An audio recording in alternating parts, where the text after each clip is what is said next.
Време за култура во етерот и многу ни е драго што пак овој пат видливост добиваат и младите актери и режисери. Пред речиси 2-3 месеци официјално голем дел од медиумите пишуваа за завршувањето на кусиот филм на младиот режисер Бојан Василев. Овој пат во друштво на Мија Жирот, тоа се нашите двајца протагонисти утринава.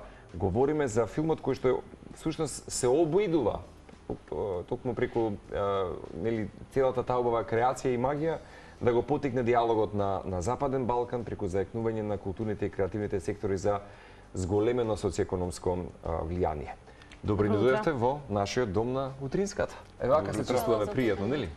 Доза пријатно, не пречека. Мило е кога имаме можност да пречекуваме млади и успешни личности кои што доста добро се снаоѓаат во тоа кое што го одлучиле за своја професија и така си го трасираат патот во својата кариера. Па би почнале со она кое што и наша најава во однос на кусиот филм за Ева, поточно тинеџерска драма, нешто што го најавуваме и за кое што зборуваме, па меѓу другото во разговорот може ќе споменеме малку за таа креативност Бојан во однос на тоа што како млад режисер, како велиш во повеќе интервјуа, инспирацијата ја наоѓаш во секојдневните човечки животи или нешто што можеби е и вистинска приказна. Па еве би било добро и со тоа да почнеме за тоа како и се подготвуваше за Ева и што е тоа кое што се опфаќа во самата оваа драма. Така, филмот за Ева како идеја доста време седеше со мене внатрешно, ја размислував, ја премислував. А оригинално идејата за краткиот филм се потикна од еден разговор што го имав, каде што ја слушнав оваа фасцинатна приказна за едно девојче што е вистината. И некако тоа ми остана, дури го запишав. И никогаш пак не размислив за тоа. Ама остана белег. Остана белег. Ја имав таа силна реакција на приказната, бидејќи беше многу специфична, беше многу необична. И така го запишав тоа како идеја, како што сегаш и правам. Стои тука како идеја? Стои позади некаде во телефон во ноц запишано.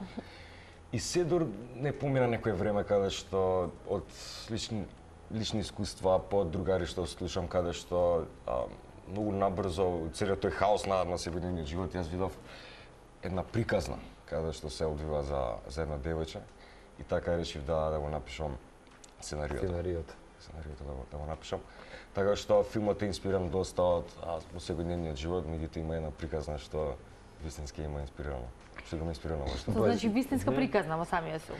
Па не е базирана вистинска приказна, меѓутоа првична идеја беше на таа приказна и на специфичноста. Бојан, Мија, Ева е метафора на што представува оваа протагонистка во приказната? Па за мене Ева во самиот филм е еден многу специфичен и комплексен лик кој што со Мија Жирок работевме доста. Имавме долги дискусии каде што од каде доаѓа Ева, кои се низините комплексности, затоа што ова сценарио е базирано на драмата се случува во самите ликови.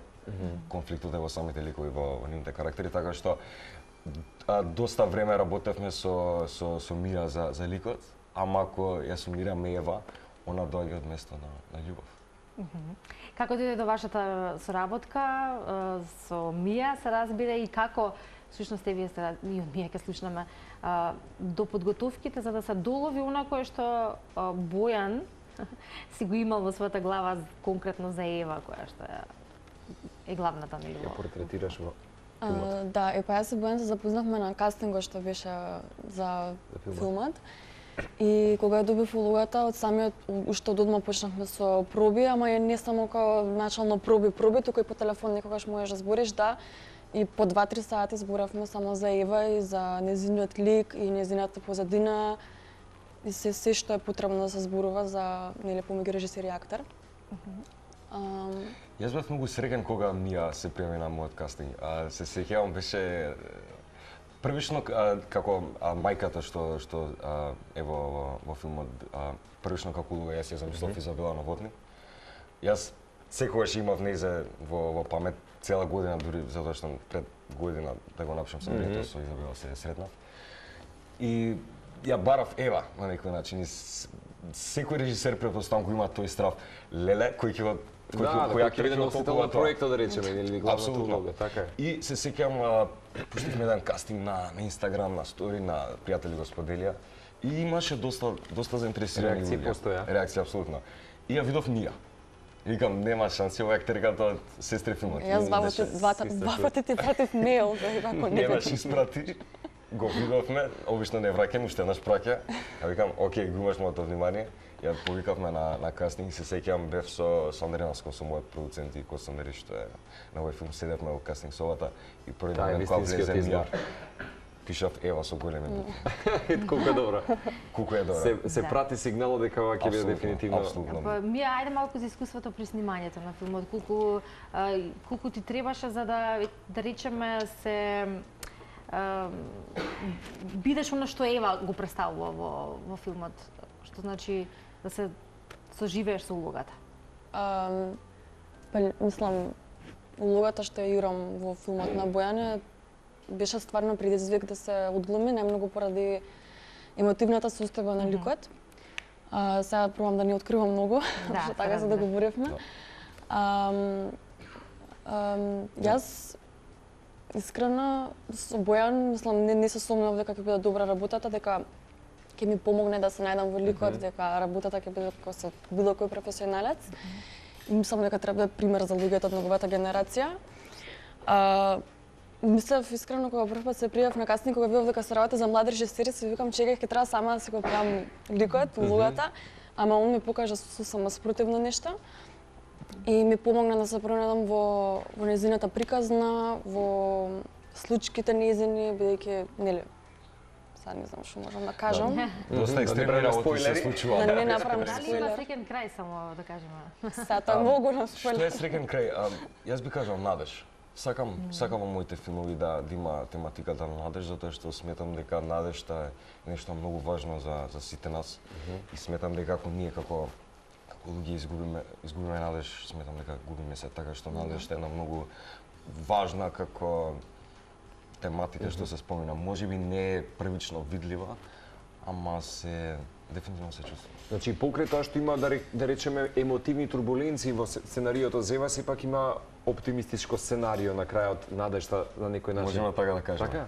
Ако ги потикнавме оние кои што не следат за да им го зголемиме интересот да го погледнат овој краткометражен филм за Ева, каде тоа ќе може да се види, поточно нели кога ќе биде и самата Премиера може би, промоција може би на истото. Така, на 11.2, тоа е сутра во вторник, имаме премиера во МКЦ, во Сала Фросина. Имаме една премиера во 8 часот што веќе е целосно блокирана. Сите карти се распродадени. Имаме уште една проекција во 21 часот.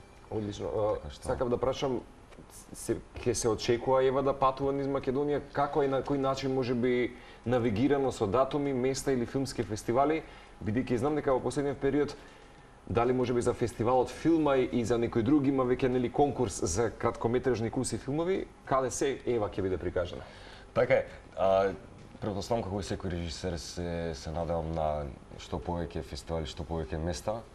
Меѓутоа се што можам да размислам моментов е за утрешната премиера и како ќе поминеме. Тоа е најважното. Доста сме возбудени, али секако ние ќе аплицираме на што повеќе фестивали. Да, како се извини Марце, само ова како поучено од искуството, кога зборуваме за промоциите и за создавањето на вакви краткометражни филмови.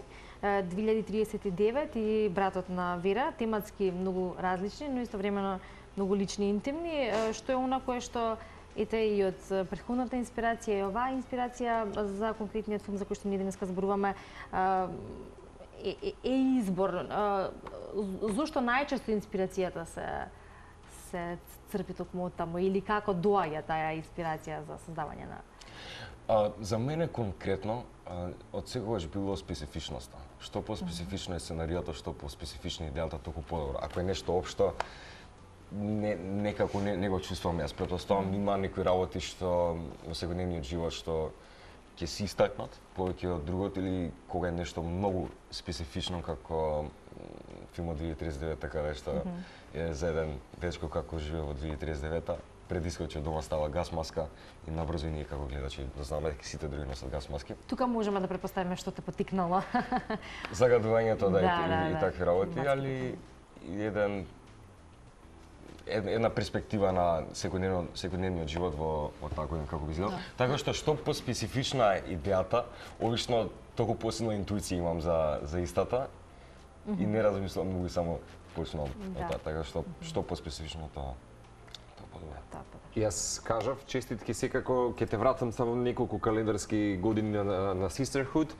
Исто така, тоа е првиот македонски филм кој што беше споделен и промовиран на Netflix платформата, која што си има свој некој раснели во филмската индустрија. И филм кој што потикна многу одговори и одгатна многу, особено да речеме и кај родителите, кај новата генерација. И вистина добро го портретиравте целиот тој комплексен случај со почитуваната Дина Дума. Дали имаме следни проекти за Мија годинава? Па, мислам сега за сега ништо не е сигурно, така да не ви откривам. Отворено за се. Ама најбитно е сега утре премиерата за Ева ми е најновиот проект животен во моментот. Да, на кој што сум горда. Значи само да потсетиме, утре Младински културен центар, едната проекција е распродадена, другата кога ја имаме? Во 9 часот. Во 9 часот, за таа можеме се уште да се набавиме билети. Да. Сега може да се купат билети на билетарата во МКЦ. Супер. Да, и веројатно исто како и Мија и Бојан, претпоставам дека тоа би било одговорот ако прашаме зашто би следело во иднина, ако е фокусот на ова што е утре, а треба да ја се разбира, ако посакаме да е успешно и веројатно ќе биде со оглед на иминатите, дали можеме нешто да погледнеме малку подалеку во идните планови или се е тоа прашање на лична инспирација, моментална? Така. Имам доста сценарија за понатаму кратките и долгометражни филмови, иако ова е првиот мој официјален филм, што е 15 на минути. Јас имам и веќе некој скелет склопен за долгометражни игран филм. Меѓутоа, се тоа зависи од финансиите и како ќе се снајдеме и што како. Така што, на некој начин, јас и планирам. Прагматичен остановите и понатаму. Супер. Многу ни беше драго што ви имавме за добро друштво. За Ева пристигнува утре во Младински културен центар, како што кажавме, со две редовни проекции, филм на младиот Бојан Василев и секако Мија Жиров во главната улога на За Ева. Уште една убава, успешна посакувам 2025 од името на цела Утринска. Да, ви благодариме за гостувањето и како што сте млади и успешни, нели во овој период од животот, веројатно иднината за вас се разбира дека е блискава. Ќе бидеме тука за сите новитети кои што ети иднина ќе имате да ги споделите. По секој. Фала.